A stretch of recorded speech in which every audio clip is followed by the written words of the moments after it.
In Bill Maher's movie, and in Zeitgeist, they go through a litany of gods and goddesses from back in the olden days, and then they declare that, for instance, Mithra was born of a virgin, was born on December 25th, had 12 disciples, performed miracles, was dead for 3 days, was resurrected, and Sunday was the day Mithra was worshipped.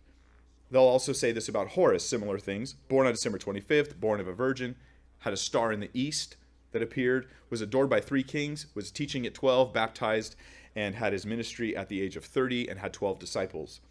The list goes on.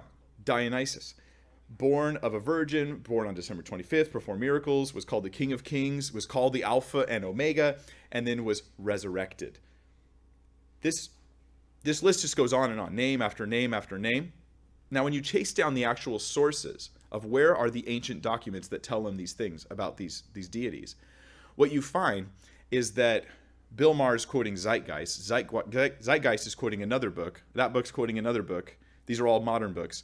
And then that book has no ancient sources of any kind. It's just sort of a long string of one person quoting another who had no original sources. So it's difficult to do research on this because the documents don't exist. They can't be analyzed. But let me go through some details. Mithra, it's said, was born of a virgin. This is not true. Mithra emerged fully grown out of a rock wearing a hat.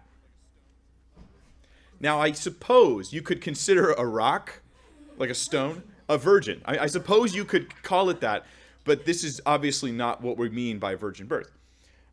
Mithra was born on December 25th. Actually, there is no date given anywhere of Mithra's supposed birth. There's just no date given for it. So this just, someone pulled it out of their Mithra. I don't know where they got it from. And then supposedly Mithra had 12 disciples. Actually, he had 1 or 2, depending on which sort of sect or smaller group of Mithraists you belonged to. He had 1 or 2 disciples in particular. He was dead for performed miracles. Mithra is known for one great activity. Over and over again, the pictures of Mithra, the activities of Mithra are seen always doing the same thing. Mithra killed a bull. We're not sure why. Mithra killed a bull. He's known for slaying a bull. This is what Mithra is known for, not for performing specifically miracles, although that would be generic. I wouldn't be surprised if a deity character performed miracles, but Mithra was dead for 3 days. No, Mithra never died.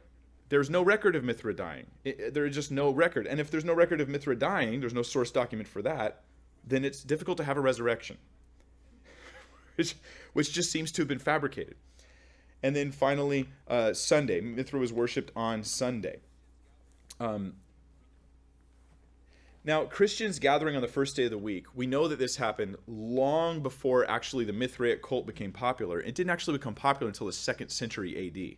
But we see Christians gathering on Sunday immediately after the resurrection of Christ, because that was the Lord's Day, and they would gather in the temple on the Sabbath, and the next day they would gather together as believers to talk about the Lord and to worship and to sit under the teaching of the apostles, who were obviously not being invited to teach in the temple at the time. Yes, and it's just one thing after another. Now, if you move on to the next one, I'm giving you a quick rundown because I have a lot more to discuss. I don't want to bog down with this. But man, you hear this stuff and you go, what?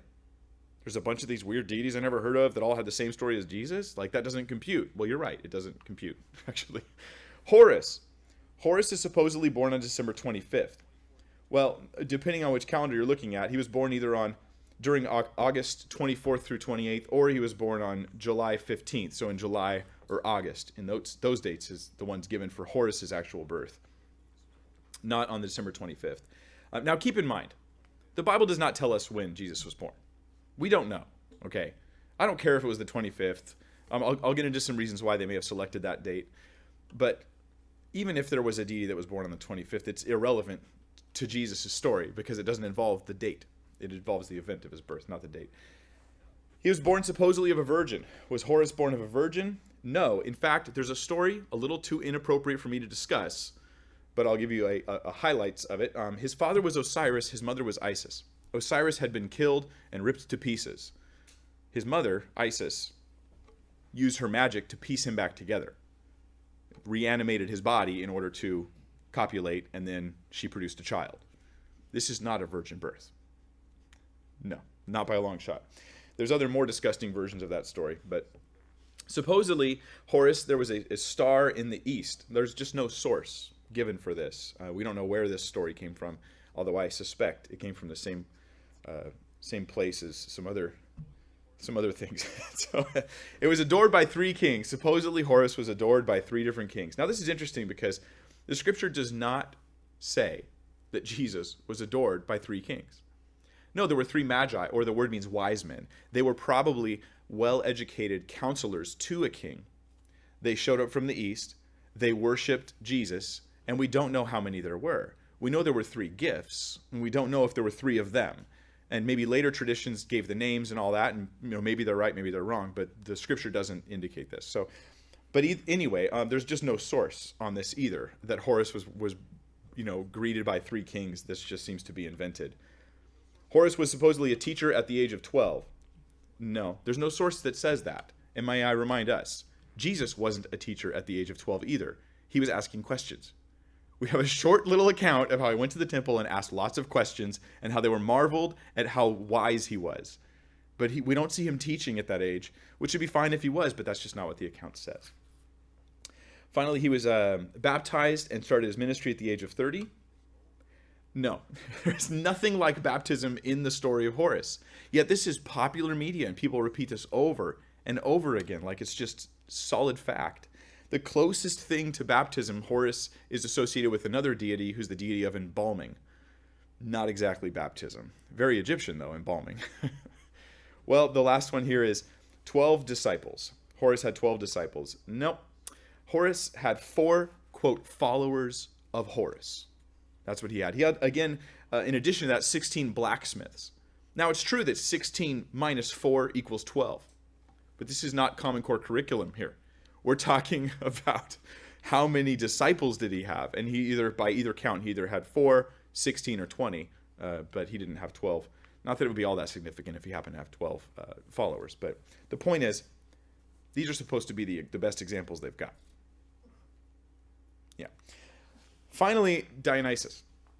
Dionysus, it said, was born of a virgin. Actually, Dionysus is a result, depending on the story you follow, of either an affair between Zeus and a princess, a human princess, or between Zeus and his daughter, Persephone. So it's one of the two. That's the result. That's how Dionysus was born. Supposedly, Dionysus was born on December 25th. There's actually no reference to a December 25th birth for Dionysus at all. There's no source on that. Supposedly, he performed miracles. And my thought here is, okay, sure. Who cares? You have a deity, you would expect to hear stories about great deeds that this deity did. However, all that Dionysus did was basically give people wine. Dionysus is the god of wine.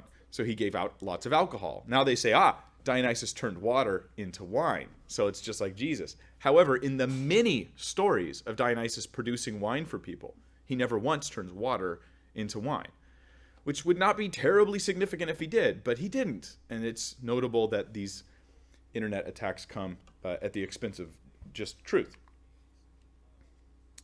Supposedly he is the king of kings. No. There's 2 problems with this. One is that Dionysus is not that type of god. That would be like the Zeus or, the king of the gods sort of type character, way up there in the pantheon. Dionysus is the god of wine, right? Party, revelry, this sort of thing. There wouldn't be the appropriate title for Dionysus anyways, but also there's no source. Dionysus is never called this. And finally, or second to last, Alpha and Omega, there's no source on that either. And Dionysus was resurrected. There was a resurrection. There's actually a really strange account of Dionysus, and you could call this a resurrection. This will show you how sometimes they take these comparisons to Jesus that are really far off, like insultingly far off, and then they ignore all the details and just go, yeah, see, it's like the same.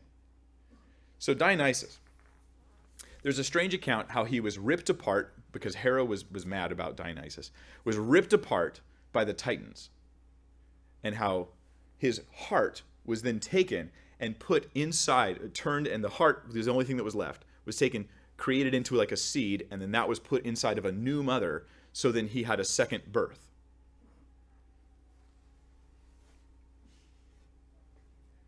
Not exactly the death 3 days later resurrection account of Jesus that we're looking at here.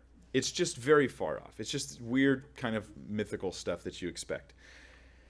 In fact, the earliest accounts of this death and then the heart and all this weird stuff actually post-date Christianity. And this is the case. A lot of times the similarities between these other religions and Christianity had that quality before. And they actually post-date. And if there's any borrowing, it appears as though it was the popularity of Christianity that was then being borrowed from by these other religious groups. Christianity actually is more of the stalwart, we will not change, we will not compromise, we will not stop or add or take away type of group. Because this is a controversial issue, and the whole if it bleeds, it leads kind of mentality that people have in news and in media, it's a lot easier to spread a lie that's inflammatory than it is to give people the boring truth.